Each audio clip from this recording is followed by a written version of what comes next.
বাবা,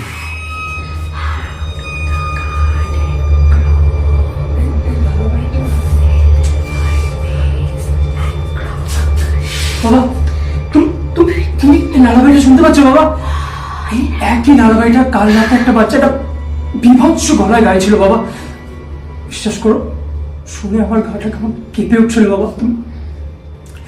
তুমি প্লিজ চলো বাবা এখান থেকে, প্লিজ চলো। দাঁড়াও। ফার্স্টলি, বাচ্চা কোথা থেকে এলো?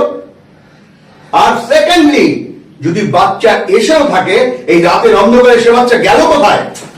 না বাবা না, বাচ্চাটা পৃথিবীর নয় বাবা, একটা ইভিল স্পিরিট। হোয়াট? প্লিজ বাবা, তুমি আমার কথাটা শোনো প্লিজ বাবা, তুমি চলো প্লিজ তুমি আমার কথাটা শোনো। Evil spirit? আমরা এত বছর ধরে এই বাড়িটায় বাস করছি, আমরা কোনোদিন কিচ্ছু